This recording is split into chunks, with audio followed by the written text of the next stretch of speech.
The number one reason why people don't invest in real estate is money. People think that they need money to invest in real estate when really you don't need your own money to invest in real estate. You can use other people's money. And the few that understand that you can use other people's money to invest in real estate don't know how to find other people's money to invest in real estate. So I feel like the biggest impact I can make for you right now is teaching you how to raise money so that you can then go invest in real estate while using other people's money. So in this video, I'm going to talk about the importance of raising money. I'm going to talk about how to raise short-term funds. And then I'm going to end this video with a program that I put together that will allow you to buy real estate using none of your own money simply by following a program that I have out there for you to use. All right, why do you need to raise money? Well, it's pretty simple.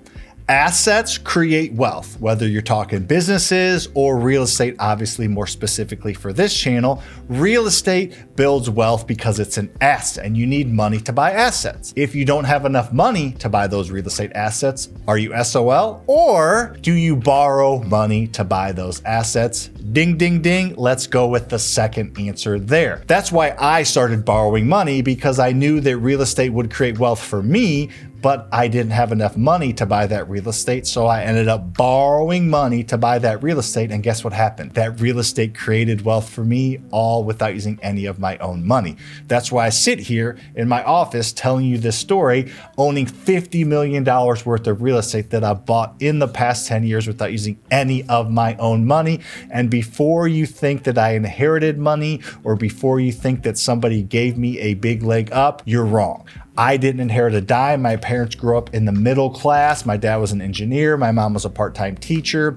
I didn't inherit any entrepreneurial gene from them. I didn't inherit any money from them. That's for damn sure. If I did, I haven't got it yet. It's all about understanding and building the art of raising money. If you can do that, there is zero limit to how much money and how much wealth you can create. So just understand that assets create wealth. So let's borrow money to buy those assets so that then we can therefore create wealth. Now, of course, it'd be easier if you were sitting on tens of millions of dollars worth of Bitcoin or cash, where you could just buy assets outright. So I guess if you're sitting on tens of millions of dollars of cash or crypto, you can go ahead and exit this video.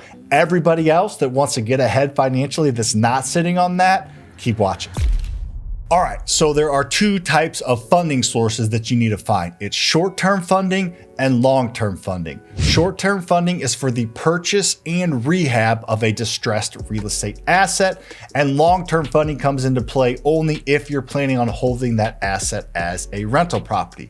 We're gonna cover both, but no matter what you do, you need short-term funding. You're gonna use short-term funding for the purchase of a wholesale if you have to close, and you're gonna use short-term funding for the purchase and rehab of a flip if you're gonna sell it, and then you need short-term funding for the purchase and rehab of a rental property if you're gonna keep it with long-term funding. Now, I don't want to go down a rabbit hole here at the end of this video. I will send you to another video that talks about the Burrs method, which is how you use short-term and long-term funding to actually operate and execute a real estate investing deal. This video is just focused on funding. There are two main types of short-term funding that I want to talk about. The first one is hard money lenders. Hard money lenders are companies that are in business to lend you money. They're individuals, they are not companies, so they do have some lending requirements and some liquidity requirements. So you do have to have a little bit of money lined up to use them. However, you can use the majority of their money, only using a little bit of yours. And at the end, the program I'm gonna tell you about will fund all of this for you.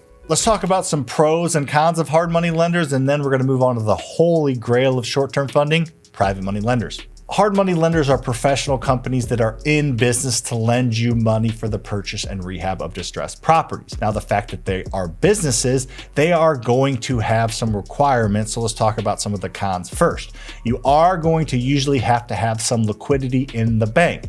Now, you're not going to need a ton of money, but a lot of hard money lenders, especially at first, are going to want you to have about $10,000 in the bank. So not an insane amount of money, and you may or may not have to use it. They're just going to want to know it's there in case you have to tap into it. So having some liquidity is a little bit of a hurdle. They're also usually, wink, wink, a little bit more expensive. They're going to cost you anywhere from 12 to 18%, depending on your situation and depending on their situation. You usually will also have to give them monthly payments. You're probably going to have to pay them about $2,000 a month during the process of you actually borrowing the money from them, about 1%. Now, it does come off the total at the end. Don't worry, you're not just throwing it away, but they're going to want to see some money throughout the process. And then, as I mentioned earlier, they will check your credit and income just to see if you're a creditworthy borrower. All right, it's not all bad. Let's talk about some of the pros now. The biggest pro that I can think of is they are a second set of eyes on your deal. They're going to underwrite the deal with you and for you. They don't want to lend you money on a bad deal. They will look at the deal, they will look at the rehab budget, and they will give you their opinion as to if it's a good deal or not. And they're not going to lend you money on a bad deal. One of my first few flips, I ended up going through a hard money lender. He walked the property with me and ended up saving me about $150,000 because he noticed some things in the house. He noticed the size of the house and a few things that were not represented properly from the wholesaler that was shopping me the deal. So the property would have been worth much less than I thought it was going to be worth after it was fixed up because he was a second set of eyes for me. So there's no real value on having a true hard money lender give you a second set of eyes on the actual project to confirm that it's a good deal. Huge pro there. Another pro is they're willing to work with newbies. Most hard money lenders are companies that want to increase their profit, and they understand that getting in with newer investors will give them more profit and more clients, but also you can build a relationship with them and you can be a repeat customer, but they're not going to get your business unless they're willing to take a chance on you. So a lot of hard money lenders, and my hard money lending company, Faster Freedom Capital, is willing to work with brand new real estate investors. More on them at the end in this program that we're going to talk about. They will handle all the legalities and all the paperwork and all the boxes that need to get checked to actually get to the closing table. All right, so hard money lenders are great. Use them, but you need to develop more relationships with more lenders. So we're going to move on to my favorite in the short-term funding space, which is private money lenders. Private money lenders are not what you think. If you're not driving right now and you close your eyes and you think of a private money lender, you're probably thinking of somebody that's super, super wealthy, that has maybe boats and yachts and planes and lives in a mansion and is retired on the beach, or somebody that has inherited hundreds of millions of dollars and lives on a chateau in France, or maybe even you're thinking of the mafia and you're thinking of somebody, a wise guy, lending you money based on some type of gambling spread. That's not how private money actually works. In fact, it's the exact opposite. Your typical private money lender is going to be somebody in their 40s or 50s that is a middle-class employee, a middle-class corporate employee. Most private money lenders are insurance agents, real estate agents, police officers, engineers, sales managers, architects, teachers. The reason I'm telling you those specific jobs is because those are the specific jobs of my private money lenders. They're not what you think, and that's probably why you haven't found one yet, is because you're looking for this fictitious person that's sitting with $10 million in the bank that wants to lend you money. If somebody has $10 million in the bank, they have hundreds of millions elsewhere, and they're not going to be a private lender for you. You're looking for your normal, everyday, working class W-2 corporate employee, usually in their 40s or 50s, that is looking to retire in the next 10 to 15 years, that has access to capital. And you need to make sure they know that they have access to capital, as in they potentially have a home equity line of credit on their house that they could utilize to lend you money. If they've lived in the house for the past 5, 10, 15 years, there is hundreds of thousands of dollars of equity in their house. Of course, if they haven't tapped into it, but that's a conversation you can have with them to let them know, take out a home equity line of credit, borrow it at 7%, lend it to me at 12%, and then you can make 5% spread, and I win, you win, and we all win together, and you're getting another diversified stream of income so that you can retire earlier or maybe just retire better. Those are the types of conversations you need to have, and the biggest one that most people use is a self-directed IRA. Somebody has an IRA, again, a W-2 corporate employee, they're in their 40s or 50s, they have probably a few $100,000 in their IRA.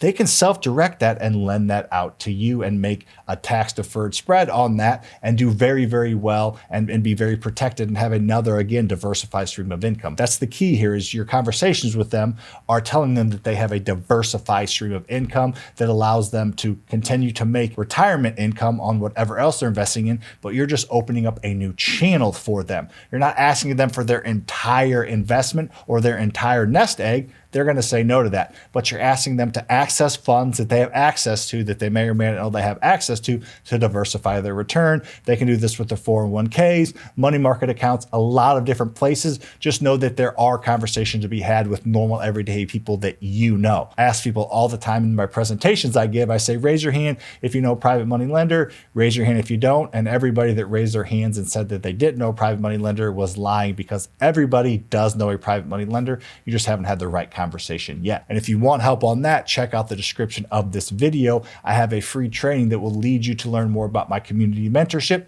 Yes, I have one. And that's where I give you everything you need, from scripts to presentations, to packets, to paperwork, everything you need to raise money from private money lenders. I have it in there for you. So make sure to check that out if you have interest in getting some further training, as well as being part of my community that can change your life. All right, quickly, let's talk about some pros and cons of private money lenders, and then we will move on to the long-term funding sources, and then I'll wrap this up with that program. All right, let's start out with the cons for private money lenders, because that's what we did with hard money lenders. The biggest con, the only con that I can think of, is the paperwork is on you. Now, of course, if you're part of my community, we help you with that, but coming up with all the paperwork and everything that's needed to close a loan with a private money lender, that falls on you if the private money lender doesn't already have that set up. Now, it's all pretty simple stuff. However, it is stuff that a hard money lender usually handles for you. Now, all right, now on to the pros, and there's a lot of them. I'll go through them quickly. The first one is the flexible term. You can make whatever terms you want. There is no institution or no company setting the terms. If you want to do a 3-year loan, you can. If you want to do a 3-month loan, you can. If you want to do it at 5%, you can. If you want to do it at 20%, you can. You can do whatever you want, because it's a conversation between you and a friend or a friend of a friend or an acquaintance that understands that this is a flexible type of situation. This is a unique investment for them, so you can make the terms whatever you're both comfortable with. Number 2 is there's no credit check. If somebody actually asks for your credit, they are not a private money lender. They may think they are, or they may be trying to come off as one because they're so valuable, but private money lenders do not check your credit score. I've raised over $60 million from private money lenders, and not one has ever asked to check my credit score. And a lot of this was back in the day when I didn't have all the businesses and all the credibility that I have, and they still didn't ask for it. Number 2, no down payment requirement. I talked a little bit about this earlier. With hard money lenders, they're going to want some liquidity, which private money lenders will not. And sometimes they're going to want a down payment on top of that. Private money lenders do not ask for any down payment or any liquidity for that matter. Another pro is you don't have to pay private money lenders monthly throughout the loan process. You just pay them at the end when you sell or refinance their principal plus interest, and you're done with them. And lastly, I mentioned that interest rate. They're usually around that 8 to 12%, so still a decent interest rate. It is annualized, however, but not near as much as hard money lenders, or at least most hard money lenders. All right, now let's talk about long-term funding. And again, this only comes to play if you want to own rental properties and hold something long-term. I mentioned this earlier, but I am going to throw you the BRRRR instructional video at the end of this video so you can learn about the BRRRR process, which is taking short-term funding into long-term funding and owning rental properties.